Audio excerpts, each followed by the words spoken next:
오늘 하나님 말씀 같이 좀 살펴보도록 하겠습니다. 하나님 말씀 사도행전 13장입니다. 사도행전 13장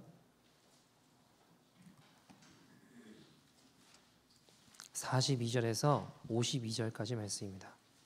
Acts chapter 13 verse 42 to 52입니다. 우리도 찾으신 줄 알고 신약 성경 210페이지 정도에 있고요. 다 찾으신 줄 알고 한 절씩 교독하도록 하겠습니다. 그들이 나갈새 사람들이 청하되 다음 안식일에도 이 말씀을 하라 하더라.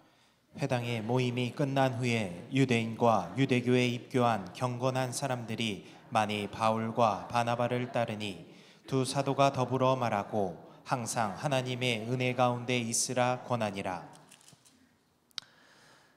그 다음 날 안식일에는 온 시민이 거의 다 하나님의 말씀을 듣고자 하여 모이니 유대인들이 그 무리를 보고 시기가 가득하여 바울이 말한 것을 반박하고 비방하거늘 바울과 바나바가 담대히 말하여 이르되 하나님의 말씀을 마땅히 먼저 너희에게 전할 것이로되 너희가 그것을 버리고 영생을 얻기에 합당하지 않은 자로서 자처하기로 우리가 이방인에게로 향하노라.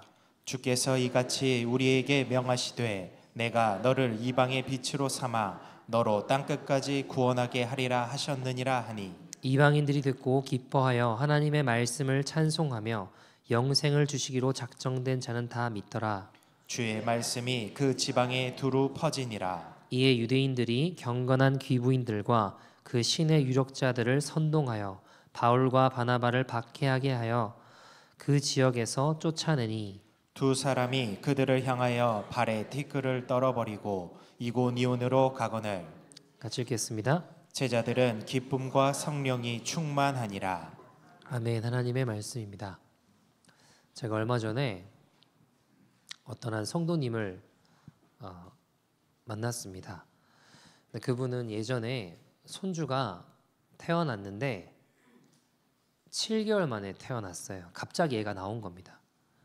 그러니까 되게 위험한 어떤 상황에서 손주가 나오게 너무 일찍 태어나게 됐죠. 잘 아시다시피 여러분 아이가 엄마 뱃속에서 그 마지막으로 발달되는 것 중에 하나가 시신경, 이제 보는 것하고 폐가 이제 마지막으로 발달이 되잖아요.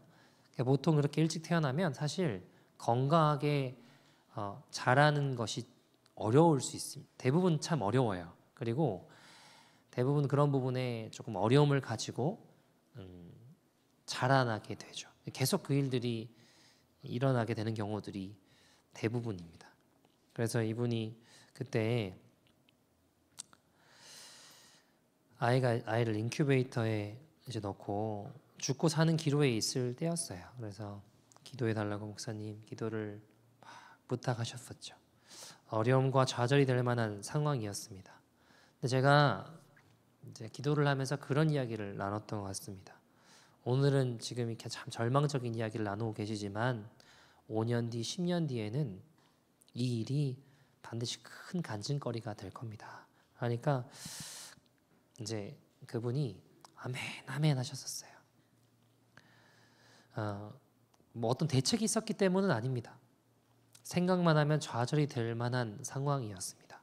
그러나 우리 안에 계신 성령님께서 그 어려움 가운데 큰 간증거리가 되게 할 것이라는 믿음과 기쁨을 주셨었죠.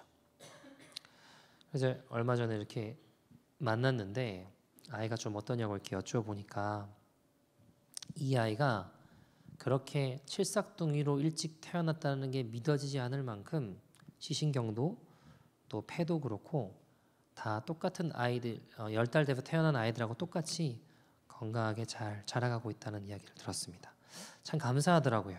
여러분 우리 중에 그리스도 안에 있고 하나님 말씀대로 살아가는데도 낙심과 좌절이 왔다면 그 일로 말미암아 또 시간이 얼마 지나지 않아 하나님 간증이 되게 해주실 줄 믿습니다. 여러분 예수 그리스도를 바라보는 자는 반드시 낙심과 좌절에서 건짐을 받게 됩니다. 오늘 본문에도 어떤 내용인가요? 사도 바울이 비시디아 안디옥이라는 곳에 가서 복음을 전합니다. 놀라운 일들이 벌어집니다. 수많은 사람들이 모입니다. 매우 뜨겁게 반응들이 일어나게 됩니다. 심지어 뭐라고까지 이야기하냐 하면 42절에 보니까 뭐라고 표현해요? 다음 안식일에도 말씀을 또 전해달라. 이 말씀 또 전해달라는 거예요. 여러분, 제가 매주 똑같은 설교를 하면 그걸 좋아하실 분 계세요? 근데 지금 얼마나 그 설교가 은혜스러웠는지 다음 주에도 안식일에 또 그 말씀을 전해달라고 하는 겁니다. 여러분, 모임 끝난 후에 사람들이 가지 않고 남아 있는 거예요. 바울을 따라 다녔다라고 오늘 성경이 이야기하고 있습니다. 여러분, 집회 후에 설교자의 얼굴을 한 번이라도 보려고 막 기다려 보신 적 있으세요? 얼마 전에 박보영 목사님 모셨을 때 보니까 성도님들이 나가실 때 그렇게 인사하고 싶으셔서 이렇게 많이 계시는 장면을 본 적이 있습니다. 왜 그럴까요? 은혜가 되니까 기다려지는 것이죠. 그렇게 한 것이라고 생각이 됩니다. 44절에 보면 그 다음 안식일에 어떻게 표현되어 있어요? 온 시민이 그 마을에 그 성에 그 사람들이 거의 다 하나님의 말씀을 듣고자 하여서 어떻게 됐대요? 모였대요. 여러분 한번 생각해 보세요. 저희가 놀 속에 있는데 놀 속에 모든 사람이 하나님 말씀 들으려고 다 모일 만한 데도 없겠지만 모일 만한 장소도 없겠지만 다 모였다고 한번 생각해 보십시오. 너무 놀라운 건 여기서 무슨 하나님의 기적이 일어났고 신유가 일어났고 뭐 그런 게 아니에요. 복음만 전했는데 이런 일이 일어난 겁니다. 여러분, 바울의 복음 증거에 성령님이 크게 역사하셨던 것이죠. 근데 문제는 뭐냐? 그렇게 성령님의 역사가 큰 그곳에서 바울 일행이 쫓겨나게 됐다는 거예요. 아니 이상하죠? 그런 놀라운 부흥이 일어났는데 어떤 일이 일어났다고요? 쫓겨나게 됐다라고 이야기합니다. 50절 보시면 그 이야기를 하고 있죠. 이에 유대인들이 경건한 귀부인들과 그 신의 유력자들을 선동하여 바울과 바나바를 박해하게 하여 그 지역에서 어때요? 쫓아내니 쫓겨나게 되었다라고 이야기합니다. 여러분, 그들 유대인들 지도자들이 그 지역 집권자들을 충동해서 바울 일행을 쫓아내게 된 것이죠. 근데 여러분 한번 생각해 보세요. 바울 입장에서 하나님의 역사가 막 크게 일어나고 있어요. 그런데 쫓겨나게 돼요. 그러면 좌절, 낙심 이런 마음 생각 들지 않을까요? 아니 주님 어떻게 이런 일이 일어날 수 있습니까? 하나님 뭐하고 계십니까 지금? 하나님이 역사하고 계시면은 지금 사람들이 회심하고 돌아오고 하나님의 능력이 나타나고 지금 이게 중요한 일인데 나 쫓겨나면 어떡합니까? 라고 생각이 들 수 있잖아요. 아닌가요? 근데 너무 놀라운 사실은 좌절과 낙심이 밀려올 만한 그 상황 가운데 52절에 뭐라고 이야기하나요? 제자들은 기쁨과 성령이 충만했대요. 좌절하고 낙심하는 게 아니라 뭐라고요? 기쁨과 성령이 충만했다라고 이야기합니다. 여러분 지금 전도하다 쫓겨나는 사람들 이야기예요. 어떻게 그럴 수 있을까요? 하나님의 역사를 막 경험하다가 지역 집권자들에 의해서 쫓겨나는 제자들 마음에 어떻게 도대체 기쁨이 충만할 수 있었던 걸까요? 어떻게 된 일일까요? 여러분 바울도 쫓겨날 때 마음이 답답했겠죠. 야 지금 복음을 듣고 사람들이 돌아오려고 하는데 온 지역, 온 성에, 온 동네 사람들이 다 모이게 된 상황에 하나님 이게 어떻게 된 일입니까? 기도하지 않았을까요? 주님 도대체 어떻게 된 일입니까? 하지 않았겠습니까? 여러분 우리 인생에 고난이라는 것이 올 때 고난과 어려움이 오는 것은 두 가지로 정리할 수 있습니다. 첫 번째는 하나님께서 아직도 나를 포기하지 않으셨다는 겁니다. 무슨 말일까요? 히브리서 12장에 보시면 이렇게 표현되어 있어요. 6절 보시면 주께서 그 사랑하는 자를 징계하시고 그가 받아들이신 아들마다 어떻게 하신대요? 채찍질 하신다고 하셨습니다. 8절 말씀 보실래요? 징계는 다 받는 것이거늘 너희에게 없으면 뭐래요? 사생자래요. 친아들이 아니라고 하셨습니다. 10절 11절 같이 한번 읽어볼까요? 시작. 그들은 잠시 자기의 뜻대로 우리를 징계하였거니와 오직 하나님은 우리의 유익을 위하여 그의 거룩하심에 참여하게 하시느니라. 무릇 징계가 당시에는 즐거워 보이지 않고 슬퍼 보이나 후에 그로 말미암아 연단받은 자들은 어떻게 된대요? 의와 평강의 열매를 맺는다 하셨습니다. 여러분 고난과 어려움이 우리 인생에 일어날 수 있지만 그것은 주께서 친히 사랑하시는 자녀에게 주신다는 겁니다. 여러분 고난이 없고 어려움이 없다면 뭐라고요? 징계가 없다면 뭐라고요? 사생자라고요. 제일 무서운 게 로마서 1장에 나오는 내버려 두시는 자예요. 버림받는 겁니다. 여러분, 주님이 사랑하시는 자녀이기 때문에 징계를 주십니다. 우리가 죄짓고 방황하고 하나님 뜻대로 걸어가지 않는데도 징계가 없어요. 고난이 없어요. 그냥 다 지나간다면 사생자라고 성경은 이야기합니다. 우리가 하나님의 자녀이기 때문에 그것이 우리 인생의 환경을 통해서건 상황을 통해서건 사람들을 통해서건 마음을 통해서건 포기하지 않으시고 고난을 주신다라고 성경은 이야기합니다. 두 번째는 우리가 바로 걸어가려고 하기 때문에 사단이 못하게 방해하는 경우일 수 있습니다. 하나님 뜻 안에서 이루어진 것입니다. 주님의 뜻을 깨달아요. 오늘 여러분 본문에도 성령님의 역사가 막 일어나잖아요. 그러니까 뭐예요? 방해들이 일어나는 거 아닙니까? 쫓겨나는 건 아닙니까? 여러분, 제가요 토론토에 교회를 개척하려고 교회를 아무리 알아봐도 교회 자리가 없더라고요. 아무리 찾아봐도 없더라고요. 야, 이거 왜 이럴까? 힘들다. 어렵게 여러분 이토비코 끝자락에 교회를 찾았어요. 들어왔습니다. 그러면 이제 막 성령의 역사가 나타나고 뒤집어지고 부흥이 일어나고 막 그랬을까요? 여전히 어려움들은 많았습니다. 계속되었습니다. 여러분, 이토비코 있다가 한 1년은 있다가 놀수육을 올라오게 됐어요. 교회 자리가 없더라고요. 학교 짐 빌려서 들어갔습니다. 그러면 이제 학교 짐 빌려서 들어갔으니까 다 풀렸을까요? 여러분, 예배 드린 내내 힘들었어요. 거기 일하는 친구가 와가지고 아무것도 못하게 하고 스토리지도 못 쓰게 하고 뭘 빌리려고 해도 일이 하나도 진행이 안 되더라고요. 쉽지 않았습니다. 그러나 여러분, 거기서 그뿐만이 아니에요. 막 새벽 예배 드리려고 어떤 연길에 음악학원 빌렸거든요. 거기서 새벽 기도 막 하는데 주변 다른 유닛에서 항의가 들어오더라고요. 신고하겠다고. 쫓겨났습니다, 여러분.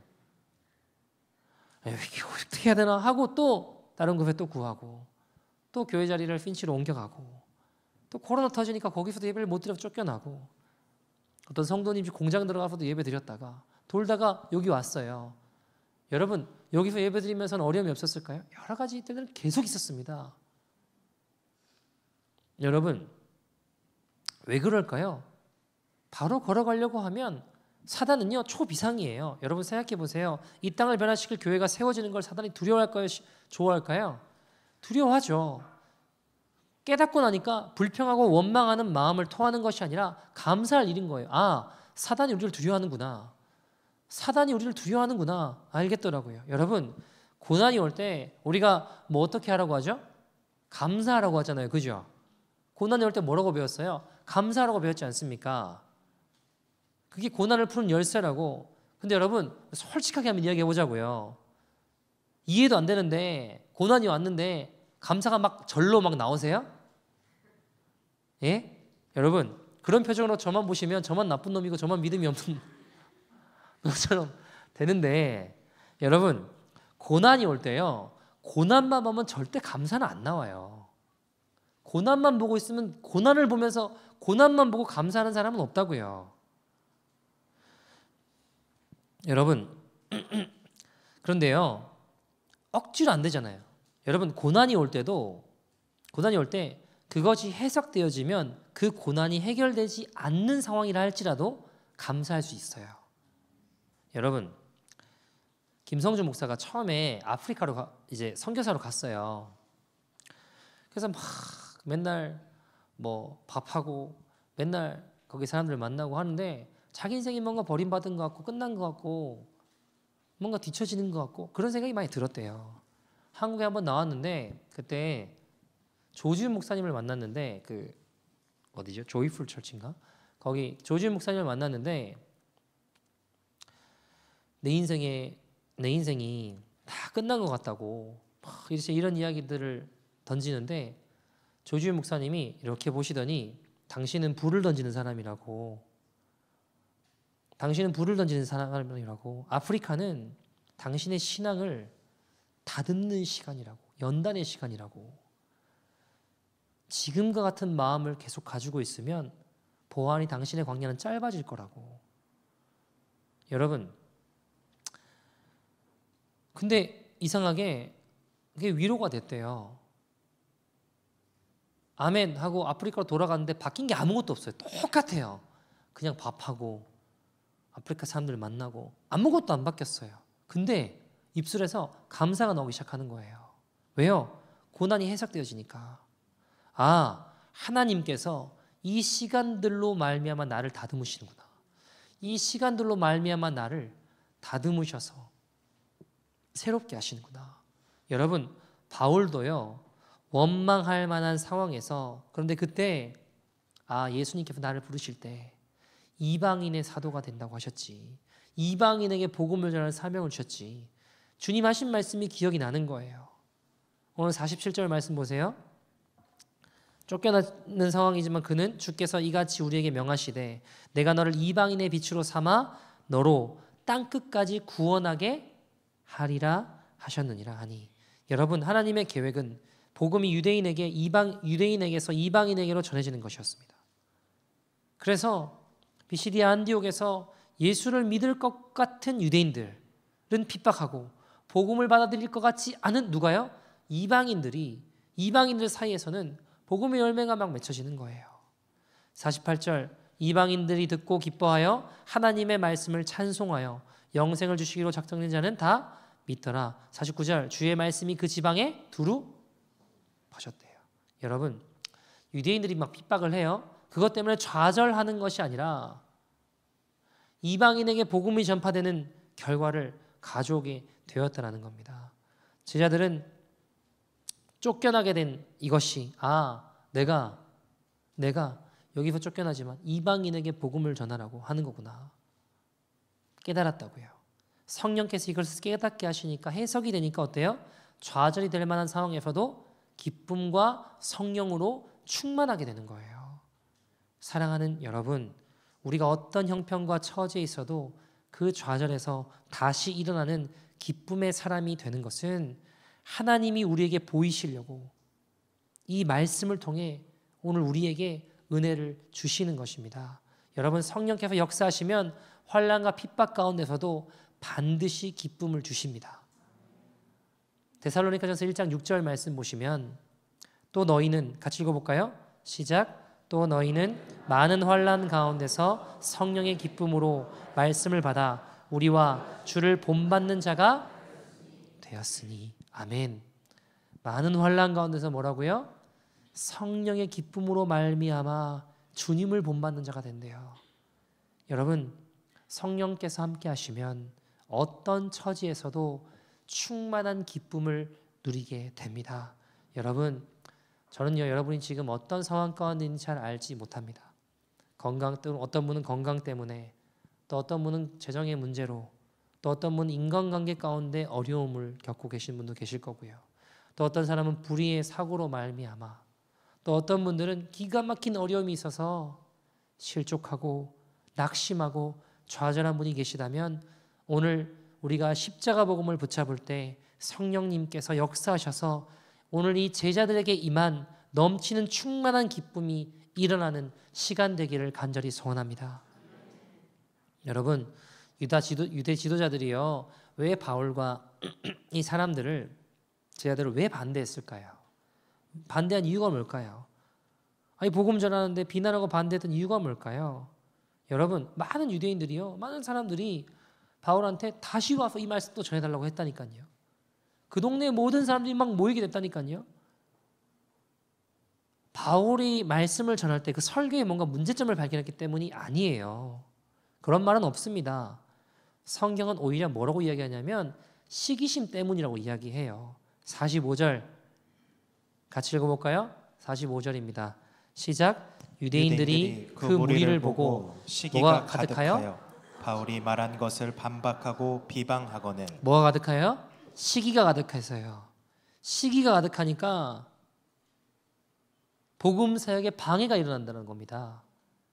여러분, 유대 지도자들도 말씀을 전하는 사람들이었습니다.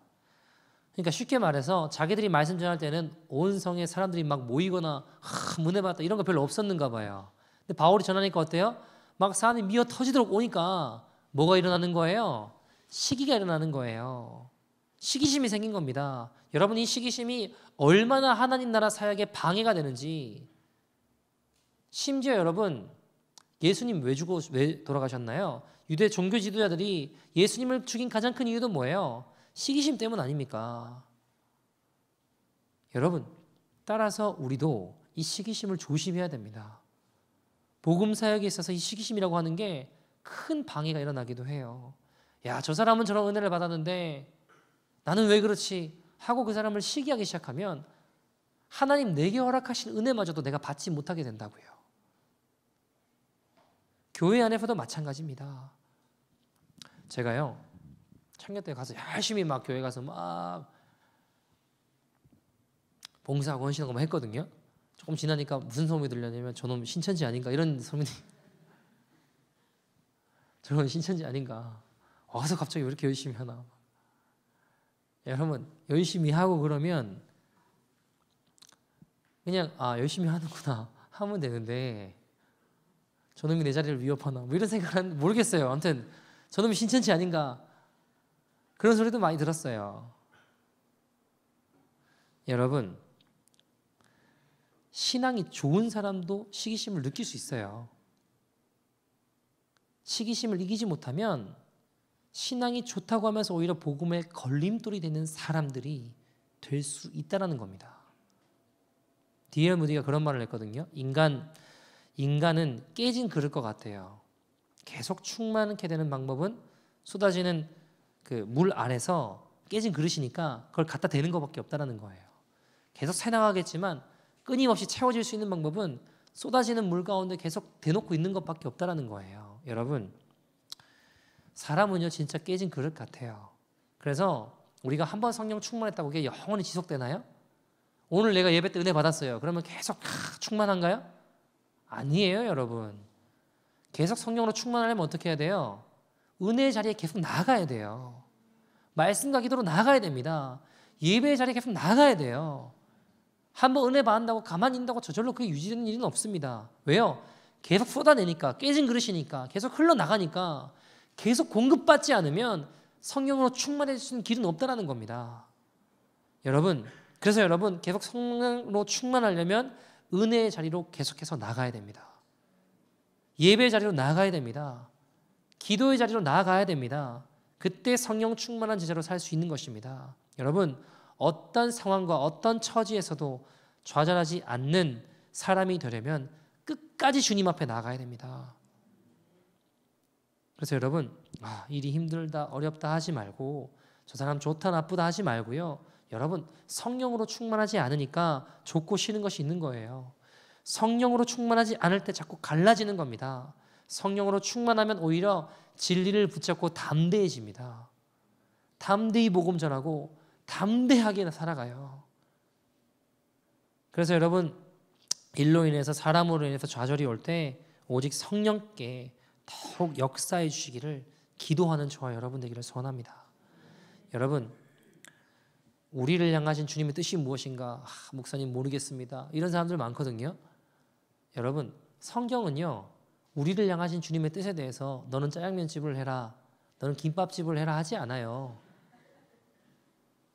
뭐가 주님의 뜻입니까? 성경에는요 우리를 향한 주님의 뜻은 항상 기뻐하라 쉬지 말고 기도하라 범사에 감사하라. 왜요? 뭐라고 하시나요? 이것이 그리스도 예수 안에서 너희를 향하신 하나님의 뜻이니라. 하나님 뜻은 뭐예요? 항상 기뻐하는 거예요. 쉬지 말고 기도하는 거예요. 범사에 감사하는 게 하나님 뜻이라고요. 내가 김밥집을 해서 항상 기뻐하고 쉬지 말고 기도하고 범사에 감사할 수 있으면 그게 하나님 뜻이고요. 내가 짜장면집을 해서 범사에 감사할 수 있으면 그게 하나님 뜻이라고요. 이거 잘 되고 못 되고 하는 뜻이 아니고요. 그걸 할 때 너에게 난 누구냐? 그 일을 할 때 너에게 난 누구냐? 거기에 하나님 뜻이 있는 거예요. 여러분 우리가 쉬지 말고 기도할 때 항상 기뻐할 수 있습니다. 기도가 참 중요해요. 왜요? 하나님 뜻이니까. 여러분 성경에 보면요. 성경의 기도의 기원이 언제부터 일어날까요? 언제일까요, 여러분? 좀 더 쉽게 말해 언제 사람들이 여호와의 이름을 불렀을까요? 창세기 4장 보시면 25절 26절 이렇게 이야기해요. 같이 읽어볼까요? 25절 26절 시작. 아담이 다시 자기 아내와 동침하매 그가 아들을 낳아 그의 이름을 셋이라 하였으니 이는 하나님이 내게 가인이 죽인 아벨 대신에 다른 씨를 주셨다 함이며 셋도 아들을 낳고 그의 이름을 에노스라 하였으며 그때 사람들이 비로소 여호와의 이름을 불렀더라. 자, 여호와를 먼저 불렀대요. 셋이 아들을 낳고 그 이름을 에노스라 하였을 때 비로소 사람들이 여호와 이름을 불렀대요. 근데 여러분, 지금 우리가 읽은 창세기 4장 25절 26절에 여호와 이름을 드디어 불러요. 아담과 하와 가운데 셋이라는 새로운 가문이 이루어지면서, 그리고 그 앞에 보시면요, 우리가 읽은 그 4장 25, 26절 전에 16절에서 24절 보시면 가인의 족보가 쭉 나와요. 누구를 낳았다 이렇게 나오거든요. 그리고 우리가 지금 방금 읽은 25절 26절 여호와 이름을 부르게 된, 기도를 하게 된 그 이후에 5장부터 보면 셋의 족보가 쭉 나와요. 가인의 족보와 셋의 족보를 비교하고 있어요. 기도를 한 시점으로부터. 근데 재밌는 사실은 뭐냐면 차이점이 있어요. 무슨 차이가 있을까요? 가인의 족보에는요, 낳았다 그리고 없어요. 뭐 어떻게 되는지 없어요. 얼마나 살았고 언제 죽었고 안 나와요. 근데 기도를 하고 난 다음에 셋의 족보에 있는 사람들은 몇 년을 살았고 언제 죽었다, 그들의 인생이 성경에 기록이 되어 있다는 거예요. 그 차이가 있습니다. 무슨 말일까요? 성경에 기록된 인생, 하나님이 계수하시는 인생, 하나님이 기억하시는 인생, 생명의 삶이 이루어지는 인생, 중요한 차이는 뭘로부터 나타나는 거예요? 기도로부터 나타난다는 겁니다.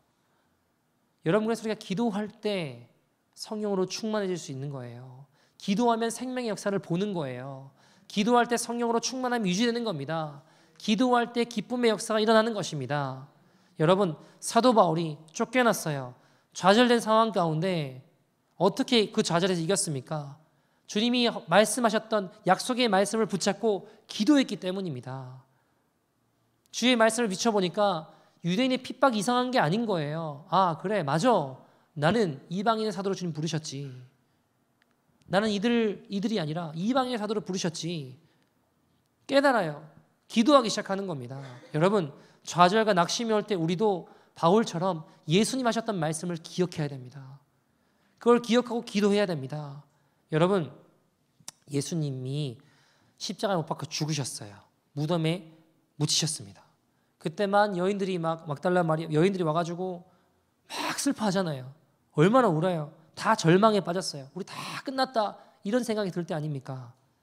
그들의 마음은 슬픔, 낙심, 좌절로 가득 차 있었습니다. 그때 천사들이 나타나서 뭐라고 이야기해요? 누가복음 24장 6절에 보시면 여기 계시지 않고 살아나셨느니라. 갈릴리에 계실 때에 너희에게 어떻게 말씀하셨는지를 뭐라고요? 기억하라. 그래서 쉽게 말해 뭐예요? 주님이 하셨던 말씀을 기억하라는 겁니다. 여러분, 우리가 인생에 환난과 어려움이 있을 수 있어요. 그 가운데 좌절과 낙심이 밀려올 수 있습니다. 그때 어떻게 해야 됩니까? 주님께서 말씀하셨던 것을, 주님의 약속의 말씀을 기억해내고 그것을 붙잡고 기도하는 겁니다.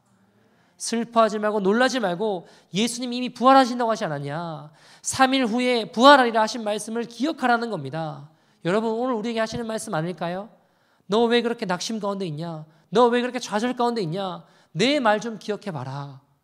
예수님이 내게 무슨 말씀을 하고 계신지, 주님이 도대체 무슨 말씀을 하고 있는지를 기억하라는 겁니다. 여러분, 우리에게 은혜를 주시고 말씀해 주시고 약속해 주신 것을 기억하라는 것입니다. 여러분, 요셉이요, 형들이 자기를 죽이려고 했죠. 거기서 애굽의 노예로 팔려왔습니다. 인생의 비참한 상황들을 다 겪었어요. 억울하게 누명 쓰고. 그런데 그런 비참하게 끌려가는 인생이라고 생각했지만 하나님 말씀을 깨닫고 나니까 그 모든 과정들이 내가 나를 애굽의 총리로 인도하셨 길이구나. 민족을 구원하시려고 이곳으로 인도하셨구나 하는 길이었습니다. 이것을 깨달으니까 요셉이 자기를 죽이려고 한 형들이었지만 복수할 마음이 사라졌어요. 왜요? 그 고난이 해석이 되는 거예요. 우리가 겪는 좌절 중에 가장 큰 좌절은 사람들로부터 오는 겁니다. 그렇지 않습니까? 여러분, 그래서 사람으로 배신당하고 때로는 인생에 뭐 재물로 인한 손해, 어려움 입었어도 좌절하지 말 것은 우리가 예수님과 함께 죽고 예수님이 내 생명 되신 것을 고백하며 십자가를 붙잡으면 성령께서 우리 마음에 괜찮아, 걱정하지 마 하시며 심령의 기쁨을 주신다는 것입니다. 어떤 목사님이요, 인생이 너무 고달픈 일들이 많았대요. 인생이 너무 고달프고 어릴 때부터 힘들었대요. 집도 가난하고 어렵고 힘들고 어머니가 너무 고생하시는 것 같아가지고 무슨 공부를 해가지고 어떤 대회에 나가서 거기에 이제 상금을 받게 되면 어머니가 조금 고생을 덜 하실 수 있겠다. 그래가지고 열심히 공부를 해가지고 어떤 대회에 나가가지고 상금을 받았대요. 너무 기쁜 마음으로 막 이제 어머니 드릴 생각에 고생하시니까 왔는데 아버지가 조금 힘들게 많이 했대요. 어릴 때부터. 동네 입구에 들어서자마자 아버지가 외상값 달아놓은 그 사람이 다 있더래요. 그러면서 상금 받은 걸 어떻게 알고 어머니 드리기도 전에 다 빼들어 가더랍니다. 너무 속상하고 힘들어서 비 오는데 뭐 도랑이 가서 막 혼자 울었대요. 비 맞고. 내 인생은 왜 이럴까? 뭐 되는 일도 없고. 나중에 이제 부모님 돌아가시고 재산, 유산이 어떻게 있었는가 봐요. 형님이 있는데 형님한테 그랬대요. 자기는 목사 될 거니까 이게 뭐 유산 나눌 때 되는데 난 목사 될 거니까 재산이 무슨 소용이 있겠냐고. 형 다 가지십시오 했더니 그 형이 막 눈이 막 동그래져 이만해지더니 진짜냐고. 아니야 너도 좀 필요하지. 이게 아니라 진짜냐고. 그래도 되냐고. 두 번도 물어보지 않더래요. 다 가지고 가더랍니다. 이 목사님이 결혼식 하는데 그 형님이 축의금을 받았대요. 불길하죠? 불길하죠? 그 축의금 가지고 도망가가지고 하객들을 이제 갈비탕을 대접했는데 그 사장님이 돈 내놔라고 해가지고 그 주인 손에 붙잡혀서 신혼여행도 못 가고 하여튼 여러 가지 어려움을 겪었답니다. 근데 여러분 우리를 향한 주님의 뜻이 뭐라고요? 범사에 감사하라. 기뻐하고 쉬지 말고 기도를 해야 되는데 어떻게 감사가 나오겠어요? 근데 이분이 지금 뭐라고 하냐면 너무 감사하대요. 그 형님 때문에. 그 형님 때문에 너무 감사하대요. 왜 그런지 아세요? 목회를 해보니까 별의별 사람 다 만나는데 어떤 사람을 만나도 우리 형보다 낫다.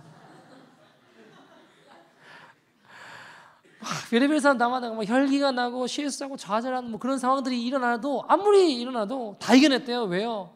그래도 우리 형보다 낫다. 주님이 그래서 그 시간을 허락하셨구나. 해석이 되니까 다 감사하더라는 거예요. 용납 못한 사람이 없더래요. 여러분, 저도 제 인생 가운데 무너지고 좌절되는 날들이 왜 없었겠습니까? 내가 정말 이 길을 가야 되나? 내가 정말 이 길을 갈 수 있을까? 고민하고 몸부림치고 고통스러워한 날들도 참 많았습니다. 여러분, 제가 신학대학원 원서를 쓸 때 저는 신학교를 나오지 않았어요. 다른 걸 공부했습니다. 근데 그걸 공부할 때도 하루빨리 되게 가고 싶었거든요. 신학대학원이. 1시라도 빨리 가고 싶었는데 막상 갈 때가 돼서 원서를 쓸 때가 돼서 가만히 제 인생을 되돌아보니까 그때 이제 박봉 목사님을 만났는데 목사님 주변에 있는 제자들을 가만히 이렇게 둘러보니까 저랑 너무 인생이 다른 것 같았어요. 저 친구들은 참 신학대학교부터 목사님 옆에서 잘 훈련받고 거룩하게 믿음의 길을 걸어간 사람들 같고 나는 걸음마다 자옥마다 죄밖에 없는 것 같고 쳐다보니까 좌절만 자꾸 일어나더라고요. 그러니까 제 모습을 가만히 죄의 흔적들, 삶의 흔적들을 가만히 되돌아보니까 주님 앞에 딱 섰을 때 주님이 저를 보시고 야 너는 안 되겠다 하셔도 너는 지옥이다 하셔도 제가 할 말이 없는 거예요. 제가 알겠더라고요. 여러분 제가 왜 이런 얘기를 드리냐면 제 인생에서도 고뇌한 날들이 얼마나 많았는지 몰라요.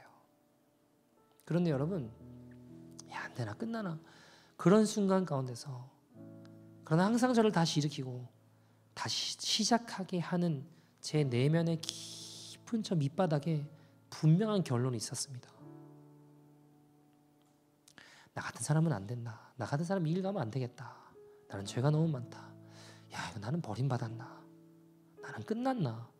계속 그런 좌절의 질문에 빠져들어갈 때 제 심령은 제일 밑바닥에 저 끝에서 들려온 하나의 소리가 있었어요. 그게 뭐였냐면, 그래서 너 주님 없으면 살 수 있냐? 주님 없어서 살 수 있냐? 그 질문이 제 심령 제일 밑바닥에 있더라고요. 마지막 질문이 뭐냐면, 나는 안 되나? 끝났나? 나는 버림받았나? 좌절과 절망이 막 밀려올 때 제 심령 끝에 마지막 질문, 그럼에도 불구하고 너 그래서 주님 없으면 살 수 있어? 제 스스로 그 질문을 물어보는데 분명한 대답이 있는 거예요. 아니, 난 주님 없으면 안 돼. 난 주님 없으면 살 수 없어. 내가 엎어지고 넘어지고 부끄럽고 초라하고 좌절해도, 그래도 나 다른 건 몰라도 그래, 난 주님 없으면 살 수 없어. 나 주님 없으면 안 되는구나. 나 주님 없으면 안 돼. 그럼 어떻게 해야겠습니까? 다시 돌아가야겠다. 다시 일어나야겠다. 저에게 주어진 운명 같아요. 여러분, 예수 믿는다는 거 내가 따른 것 같죠? 내가 주님 따르는 것 같죠? 밑바닥 가보십시오. 아니에요. 주님 없으면 살 수 없는 거예요. 그분 따르는 것이 내 인생의 결론인 겁니다. 내가 아무리 무너지고 뭉개지고 얻어터지고 개차반이 됐어도 나는 그래도 주님 없으면 안 되지. 난 주님 없으면 안 돼. 여러분, 다시 우리를 일으키게 해주더라고요. 그것이 우리에게 남아있는 마지막 불씨입니다. 여러분, 내 스스로 한번 이렇게 물어보세요. 고난과 고통과 좌절과 절망이 밀려 들어오는 그때, 그래서 난 주님 없으면 살 수 있나? 여러분 스스로에게 한번 질문해 보십시오. 주님 없으면 안 되지. 난 주님 없으면 못 살아. 그것이 여러분 제게 증거가 돼서 다시 일어서게 하더라고요. 제가 원서를 쓸 때 그 질문 앞에 쓰고, 그래, 나 주님 없으면 못 살지. 주님 없으면 안 되지. 그리고 제가 그때 주님 앞에 드린 고백이, 주님, 내 평생 한 영혼 주님께 인도할 수 있다면 제가 이 길과 다시 걸어가겠습니다. 제가 이 길 걸어가겠습니다. 여러분, 제가 다시 일어서게 된다고 해서 무슨 갑자기 한테서 불이 떨어지고 무슨 음성이 들리고 그런 게 아니에요. 귀에서 무슨 음성이 들리고 불이 떨어지고 그런 게 아니라고요. 다시 한 걸음 시작하게 되었더라고요. 화장실 가서 막 청소하고 찬송하고 내게 주어진 영혼 한 번이라도 되돌아보게 되고, 그렇게 한 걸음 한 걸음, 무슨 음성을 들어서가 아니라 무슨 불이 떨어져서가 아니라 한 걸음 한 걸음, 그래, 나는 주님 없으면 안 돼. 나는 주님이 필요해. 그렇게 걷는 거예요. 그러면서 만나는 일들, 영혼들, 힘을 다해 섬기다 보면 주님이 지금 살아계시고 나를 세워주시고 일으켜주시는 분임을 알게 됩니다. 여러분, 제가 지금 오늘 여기 서 있는 것이 여러분보다 남들보다 결단력이 좋거나 능력이 뛰어나거나 자질이 뛰어나서 남들보다 좋은 은혜의 기회가 많이 있어서 그런 것이 아니라 저를 이끌어주는 단 한 가지, 하나님의 은혜가 심어준 작은 그 불씨, 그걸 제때 알아보고, 주님이시구나. 이때 주님 말씀하시는 거구나. 부끄럽고 초라해도 주님이시구나. 주님께 돌아가야지. 그것뿐이었습니다. 사랑하는 여러분, 오늘 기가 막힌 수렁에 빠진 일이 있습니까? 여러분, 좌절이 왔습니까? 하나님 말씀대로 사는데, 나는 예수 안에 죽고 예수로 산다는데 왜 이렇게 안 되나? 왜 이렇게 어려운 일이 생기나? 이런 처지에 있는 분들 있으십니까? 여러분, 눈을 들어 우리 예수님 바라봅시다. 그분의 약속과 말씀을 붙잡읍시다. 우리가 기도할 때 성령께서 우리 안에 놀라운 기쁨을 주실 것입니다. 이길 힘도 주실 것입니다. 우리가 함께 이 찬양 오늘 하고 같이 한번 기도했으면 좋겠는데요. 괴로울 때 주의 얼굴 보라. 눈을 들어 우리 주의 말씀을 바라봅시다. 우리에게 허락하신 약속의 말씀을 붙잡읍시다. 우리가 믿음으로 함께 고백하며 나아가기를 소원합니다. 괴로울 때 주님의 얼굴 보라. 괴로울 때 주님의 얼굴 보라. 평화의 주님 바라보아. 세상에서 시달린 친구들아 위로의 주님 바라보. 눈을 들어 주를 보라. 눈을 들어 주를 보라. 내 모든 염려 주께 맡겨라. 슬플 때에 주님의 얼굴 보라. 사랑의 주 안식. 힘이 없고 내 마음 연약할 때 힘이 없고 내 마음 연약할 때 능력의 주님 도와라. 주의 이름 부르는 모든 자들, 하나님 이 땅에 내게 소망이 없습니다.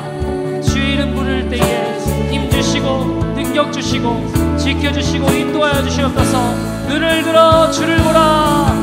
들어 주를 보라. 내 모든 염려 주께 맡겨라. 슬플 때에 주님의 얼굴 보라. 사랑의 주님 눈을 들어 주를 보라. 하나님 눈을 들어 주님의 말씀을 붙잡습니다. 주님의 말씀을 바라봅니다. 우리 안에 있는 모든 좌절과 염려와 하나님 내 안에 마음 상한 모든 실족하고 낙심된 모든 일들, 이 시간 주님의 말씀을 바라보며 주님의 얼굴을 바라보며 역사하시는 주님을 보게 하여 주시옵소서. 사랑하는 여러분, 오늘 마음이 상한 이들, 실족하고 낙심하고 좌절에 빠진 이들 있습니까? 주님이 일으키시는 시간입니다. 여러분, 우리 인생 가운데 고난과 좌절이 있지만 그렇다고 해서 여러분 정말 주님 떠나 살 수 있습니까? 주님 없이 살 수 있습니까? 내가 원하는 것 다 이루어진다고 해도 주님을 따라서 사는 삶은 노예와 같습니다. 하나님 그 고백을 할 수 있는 저와 여러분 되기를 소원합니다. 정확하게 구하십시오.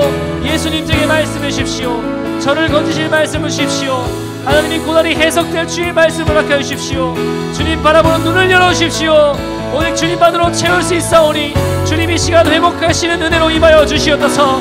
약속의 말씀을 붙잡게 하여 주시옵소서. 제자들에게 임한 놀라운 기쁨과 성령으로 충만케 하여 주시옵소서. 주여 살려주시옵소서. 다같이 주의 이름 부르고 동서로 기도합니다. 주여.